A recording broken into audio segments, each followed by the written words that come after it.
یہ باب ہے باب السواک۔ سواک کے معنی آتے ہیں مسواک کرنا۔ اصل باب شروع ہوا یہاں سے باب الوضو۔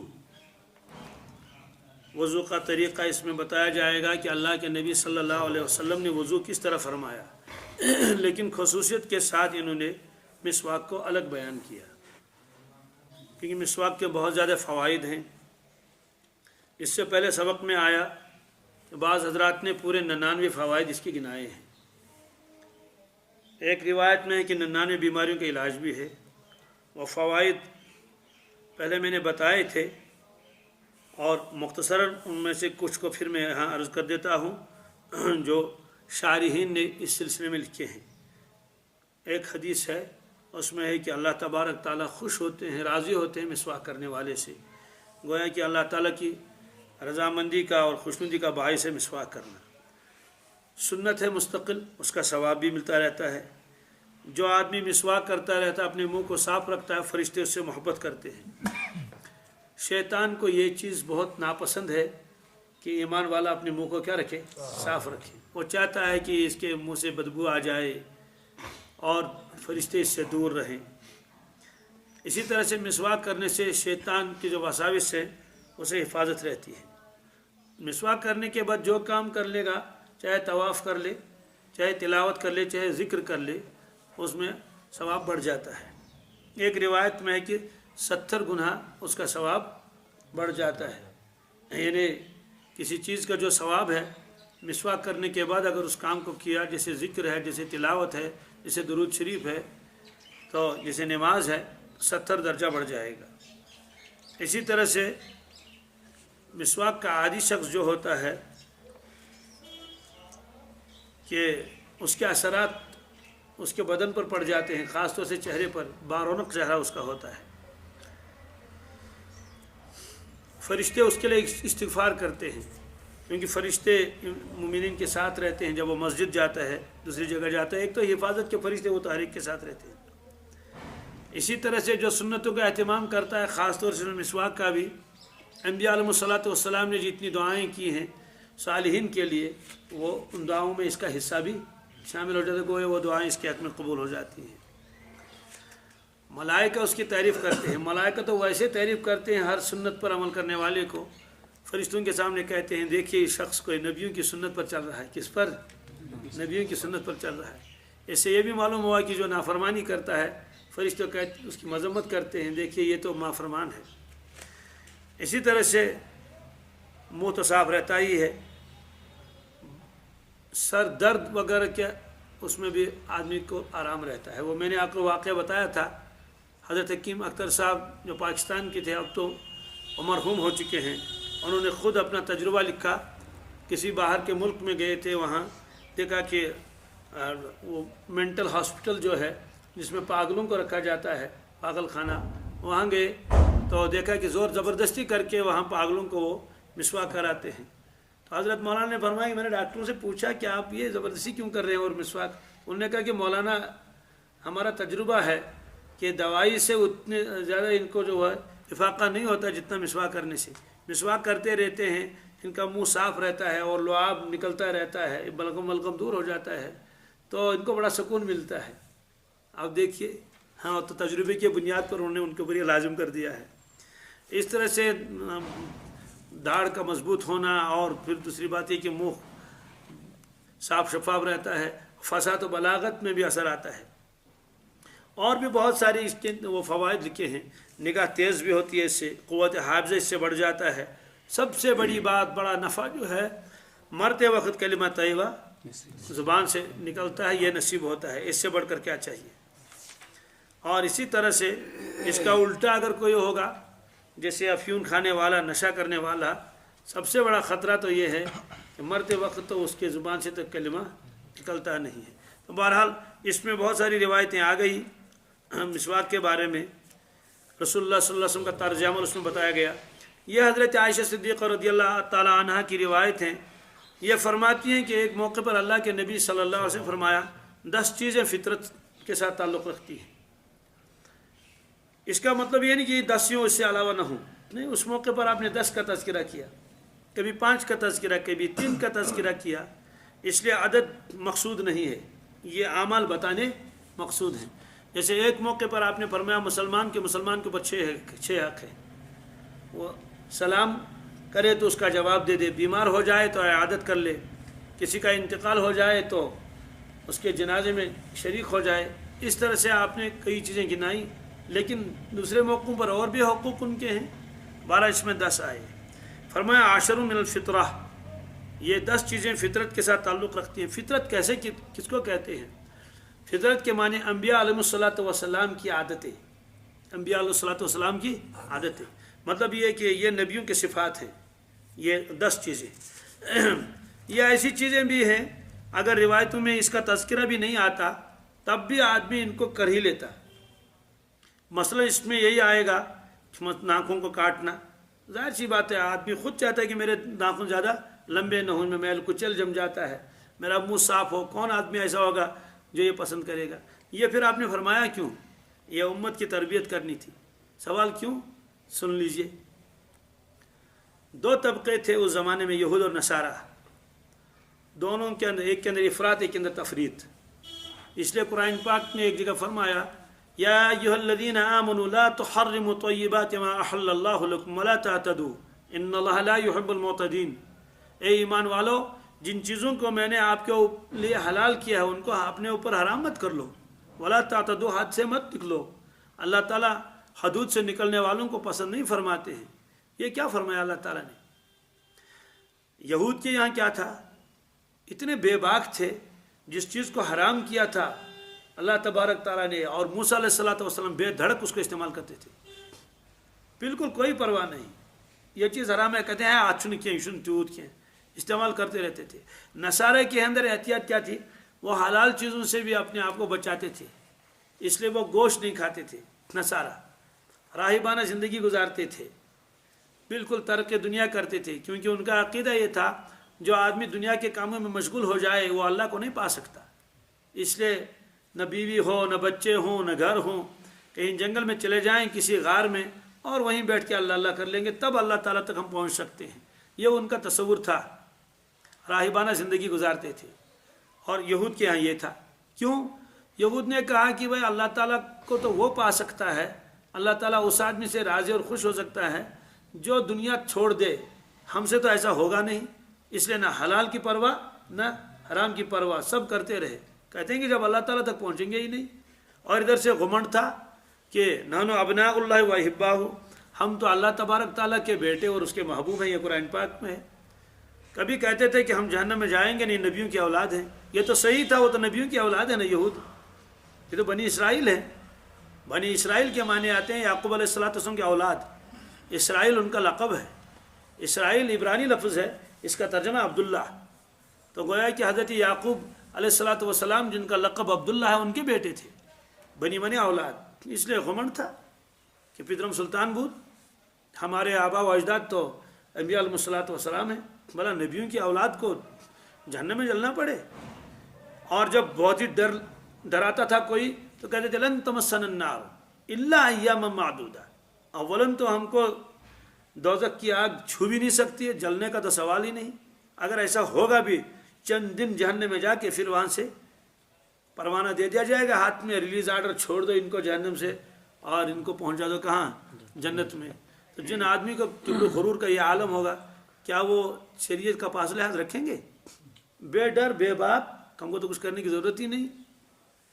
تعجب تو ہے، بعض ایسے بھی حضرات ہیں جن کے آبا و اجداد بہت بڑے بزرگ تھے، سادات خاندان سے تعلق رکھتے ہیں.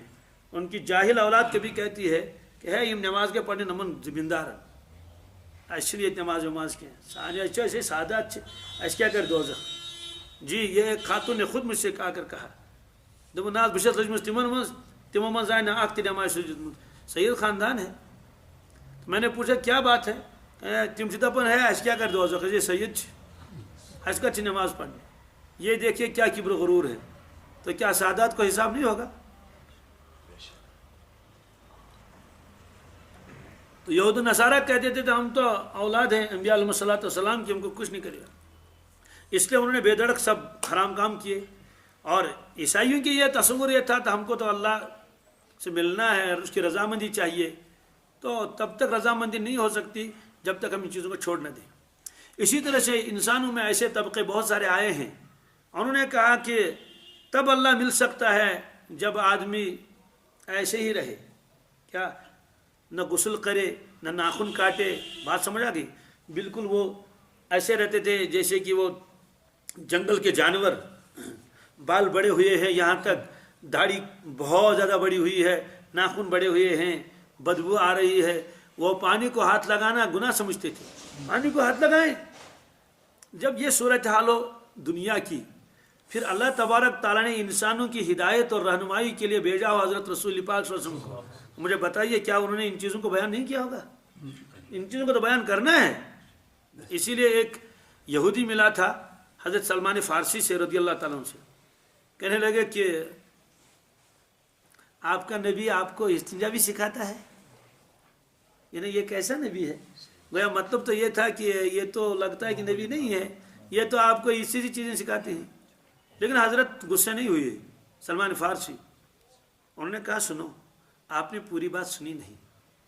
انہوں نے یہ بھی فرمایا کہ قبلے کی طرف رخ نہ کرنا، پیشاب کے وقت اس کا احترام ضروری ہے، نہ پشت کرنا، ہڈی کو استعمال نہ کرنا، کھانے پینے کی چیز کو استعمال نہ کرنا، مٹی استعمال کر لینا، اور پھلدار درخت کے نیچے بیٹھ کے استنجا نہ کرنا، یعنی پیشاب پاخانہ نہ کرنا، سوراخ میں پیشاب پاخانہ نہ کرنا۔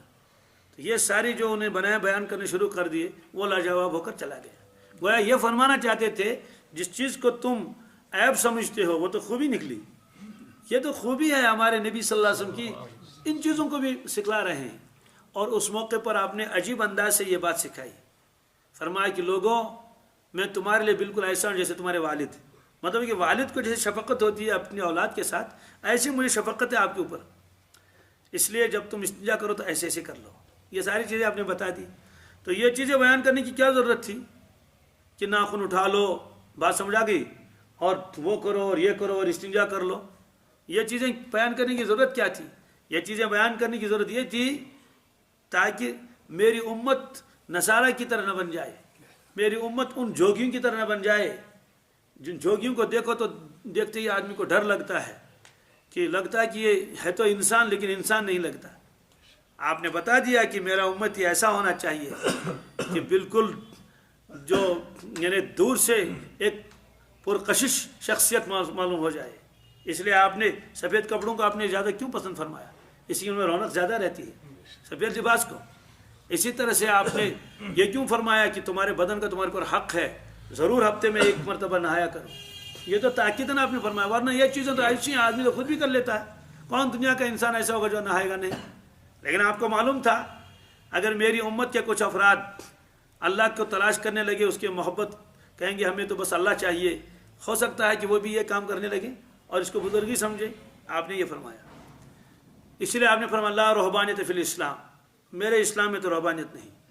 تو اس موقع پر فرمایا تم حلال چیزوں کو اپنے اوپر حرام مت کر لو، اس لیے کہ بہت سارے لوگ جو احتیاط کرتے تھے، وہ چیز نہیں کھاتے تھے، یہ چیز نہیں کھاتے تھے۔ آپ نے مانا فرمایا نہیں، جس چیز کو اللہ نے حلال قرار دیا اس کو استعمال کر لو، ہاں حدود سے زیادہ آگے مت نکلو کہ بس فضول خرچی میں چلے گئے اور بس کھانے پینے کو ہی مقصدی زندگی بتا دیا، نہیں، استعمال کر لو ان چیزوں کو۔ اور ان چیزوں کا استعمال نہ کرنا لکھا ہے کہ وہ بے ادبی ہے، کیا ہے؟ ہاں، ایک تو ہے وقتی طور پر کسی چیز کو استعمال نہ کرنا، جیسے ڈاکٹر کسی سے کہے کہ ٹماٹر نہ کھا لو، یا حکیم بعض مطلب بتاتے ہیں کسی بیمار کو کہ تمہارے اندر جو ہے وہ ریاح زیادہ ہو جاتے ہیں پیدا، اس لیے بادی چیزوں کو مت کھاؤ۔ بادی چیز ان کو کہتے ہیں جن کے اندر ریاح زیادہ ہو جائے، جیسے زمین کے اندر کی چیزیں، آلو ہے، مولی ہے، شلغم ہے، یہ ساری چیزیں، تو وہ تو وقتی طور پر کسی کی تکلیف کی وجہ سے وہ کیا جاتا ہے۔ اسی طرح سے مشائخ بعض مطلب اپنے مریدین کی اصلاح کے لیے خاص چیزوں کو وقتی طور پر منع کرتے تھے، مثلا زیادہ گوشت مت کھا، ہفتے میں ایک مرتبہ، وہی ایک چھٹاک۔ اس کی وجہ یہی تھی کہ زیادہ کھائے گا تو زیادہ خواہشات اس کے اندر ابھریں گی، تو اس کی وجہ سے یہ گناہوں میں مبتلا بھی ہو سکتا ہے، وہ تو فطری طور سے۔ لیکن کوئی مستقل کسی چیز کو حرام قرار دے دوستو، پھر تو کافر ہو جائے گا کہ اللہ کی حلال کی ہوئی چیز کو کیا حرام کر دیتا ہے، یا عملاً اس کے ساتھ ایسا سلوک کرے، اس کی اجازت نہیں۔ تو بہرحال یہ چیزیں خود ایسی ہیں کہ ہر آدمی ایسا خود کر لیتا، لیکن اس کے باوجود آپ نے ان چیزوں کو حکم دیا ایسا کر لو، یہ اس لیے یہ ثواب کی چیز بن گئی، یہ سنتیں بن گئی۔ فطرہ کسے کہتے ہیں؟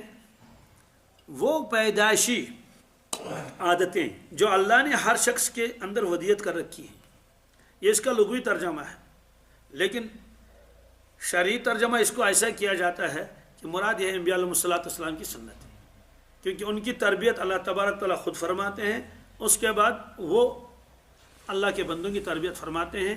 جیسے اللہ کے نبی صلی اللہ علیہ وسلم نے فرمایا ادبنی ربی فاحسن تادیبا، میرے پروردگار نے مجھ کو خود ادب سکھلایا اور کیا بہترین ادب مجھے دیا، یہ حدیث میں آتا ہے ادبنی ربی فاحسن تادیبا۔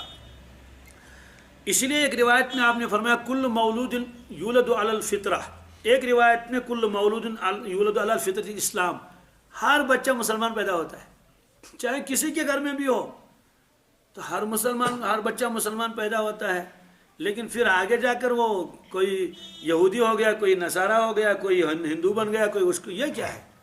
فَأَبَوَاهُ أَن يُهْوِدَانِهِ أَوْ يُنَصِّرَانِهِ أَوْ يُمَجِّسَانِهِ، یہ تو ان کے والدین کا قصور ہے، اس کا باپ یا تو اس کو یہودی بناتا ہے یا نصرانی بناتا ہے یا مجوسی بناتا ہے، ورنہ بچہ فطرت میں پیدا ہو۔ فطرت کا مطلب یہ کہ اگر اس کو یہ چیزیں نہ بتائی جائیں وہ ضرور موحد ہوگا، کیا وہ کہے گا اس عالم کا پیدا کرنے والا اکیلا ایک اللہ ہے، وہ کبھی بت کے پاس نہیں جائے گا، وہ خود کہے گا کہ یہ تو نہیں لگتا یہ معبود ہوگا، یہ تو پتھر ہے، یہ بے حس ہے، میں تو چلتا پھرتا بھی ہوں تو چل بھی نہیں سکتا۔ فرمایا کہ وہ والدین اس کا راستہ دوسری طرف لے جاتے ہیں، ورنہ وہ جو پیدا ہوا تو فطرت تو پیدا ہوا، یعنی اللہ نے اس کے طبیعت میں ایسی چیز رکھی ہے، اگر وہ آگے بڑھ جائے گا تو وہ بہت ساری چیزیں خود بخود سمجھ جائے گا، اس کی فطرت میں رکھا ہوا ہے۔ یہاں فرمایا یہ چیزیں فطرت میں ہیں۔ ایک قص الشارب، کیا؟ مونچھوں کا کاٹنا، مونچھوں کا، اس کو عربی میں شارب کہتے ہیں۔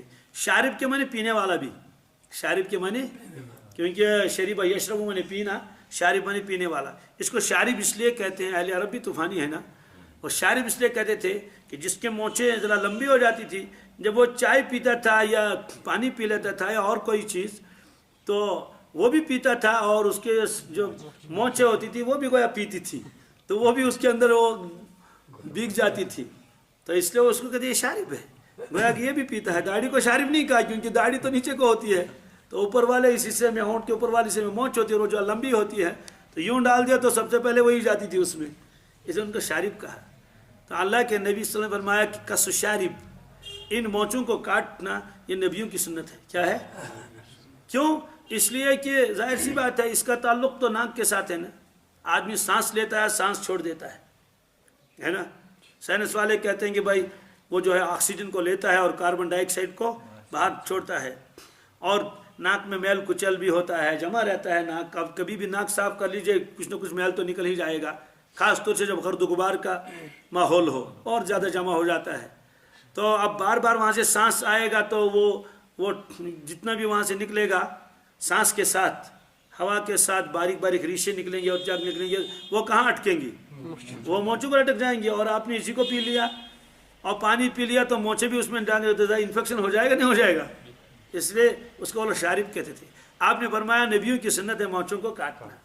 اب مونچھوں کو کتنا کاٹیں گے کہ بعض لوگوں کو دیکھیں گے تو بالکل مونچھ نہیں ہے، بعض لوگوں کو دیکھیں گے تھوڑا تھوڑا ہے، اس میں اصل میں دو تین چیزیں ہیں۔ کم از کم اتنا تو ہونا چاہیے کہ یہ جو لال لال والا حصہ ہے، یہ لال حصہ نظر آتا ہے، یہ کھلا رہنا چاہیے، یہ کھلا رہنا چاہیے۔ تو قص کے معنی مونڈنا نہیں، قص کے معنی کاٹنا، کینچی اٹھا لی اس سے کاٹ لیا۔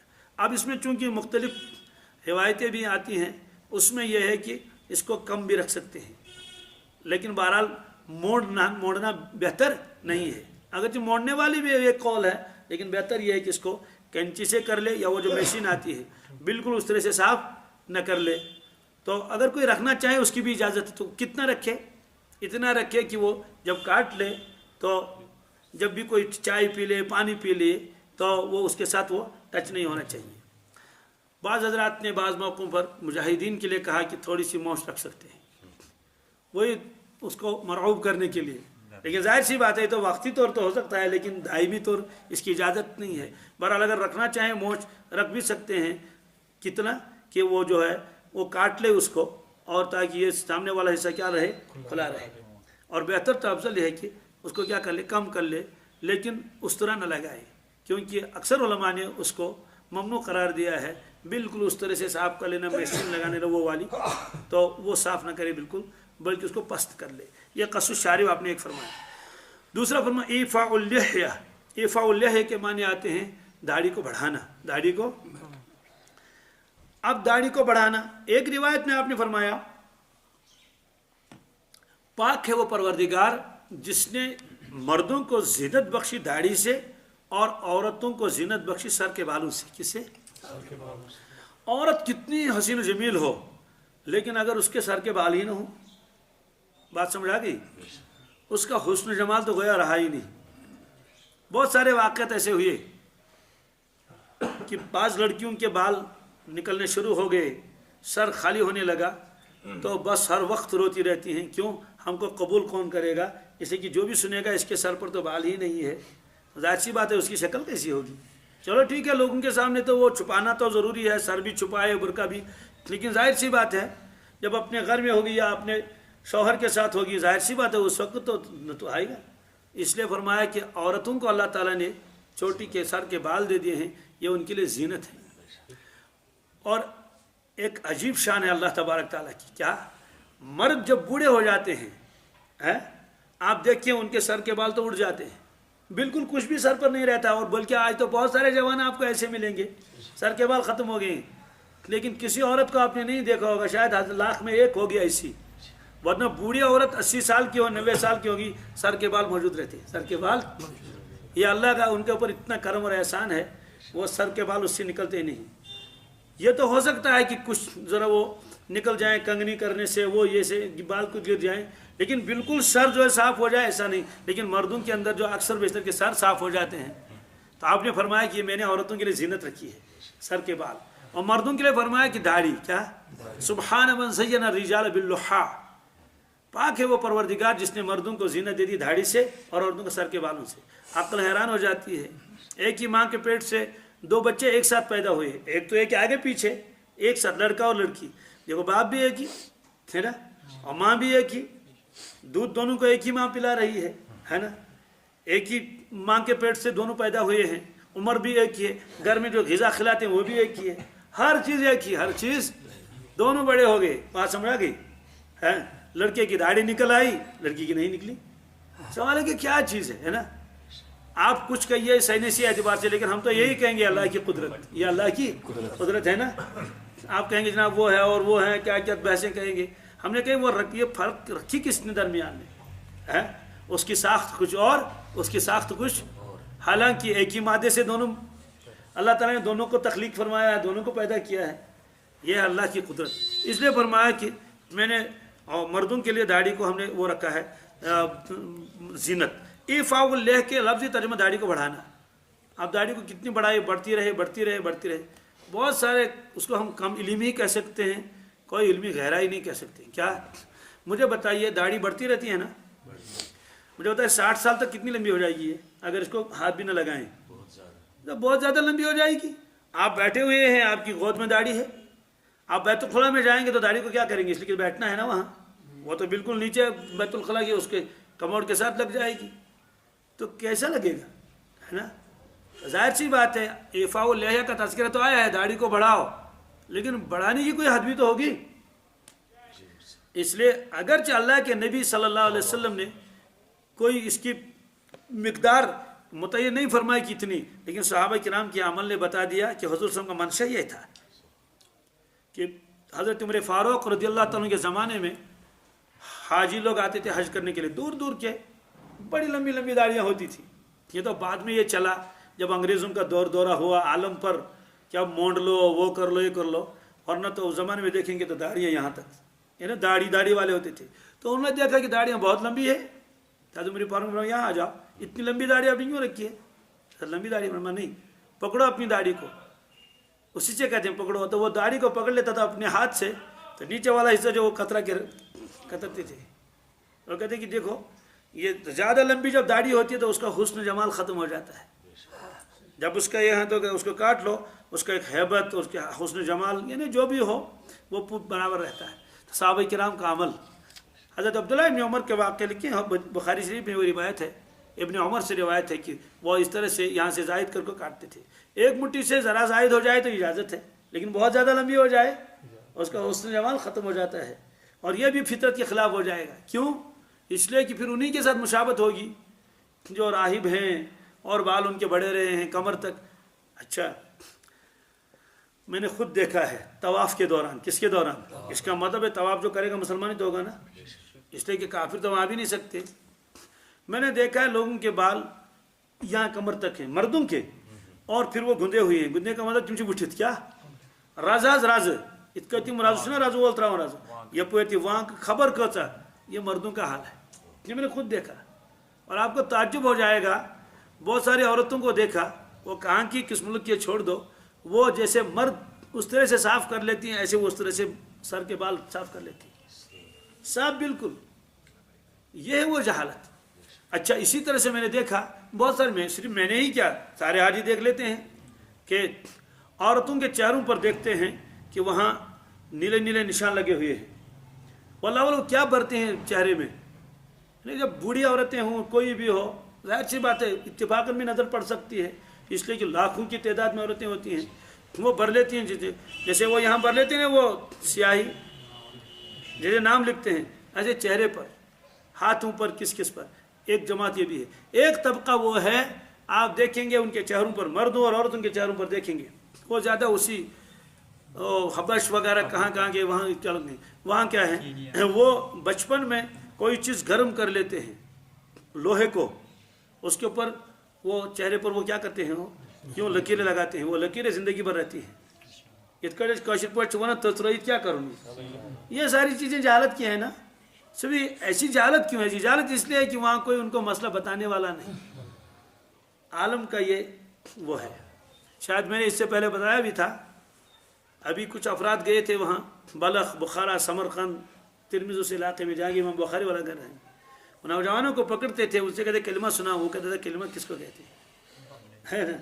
یہ حالات ہے. جب کوئی بتانے والا نہ ہو, کوئی سمجھانے والا نہ ہو تو لوگوں کو بتائے گا کون. بہرحال یہ فرمایا یہ فاؤل لے ہے. اور اب انبیاء علیہ الصلوۃ والسلام کی داڑھی تھی یا نہیں تھی؟ ظاہر سی بات ہے سارے نبی کی داڑھی تھی, اور اس کا ثبوت قرآن پاک میں بھی ہے. موسیٰ علیہ الصلوۃ والسلام وہاں سے تشریف لائے, کہاں سے؟ جبل طور سے. تو چونکہ راستے میں اللہ تعالیٰ نے فرمایا یہ قوم گمراہ ہو گئی. کیوں؟ کہ وہ تو بچڑے کی پوجا کر رہے ہیں. اچھا, تو ظاہر سی بات ہے جلال موسیٰ تو مشہور ہے. بعض کتابوں میں لکھتا ہے ایسا جلال آتا تھا, یہ سینے مبارک کے جو بال تھے یہ قمیض مبارک سے باہر نکلتے تھے, اس لیے کہ جلال موسیٰ بہت زبردست کیا ہے, مشہور ہے موسیٰ علیہ السلام کا جلال. تو ان کے بڑے بھائی تھے حضرت ہارون علیہ السلام, وہ آئے, تورات ساتھ تھی, یہ قرآن پاک نے فرمایا وَأَلْقَى الْأَلْوَاحَ, ان کو ایک طرف کو رکھا اور آ کے فوراً گئے اور اپنے بھائی صاحب کو پکڑ لیا. کیسے پکڑ لیا؟ 2 ہاتھوں سے. ایک ہاتھ سے اس کے سر کے بالوں کو پکڑا, ایک ہاتھ سے اس کی داڑھی کو پکڑ لا. یہ جرم ہوئی لے لگے کھینچنے اپنی طرف. کیوں کہ آپ نے کوتاہی کیوں کی؟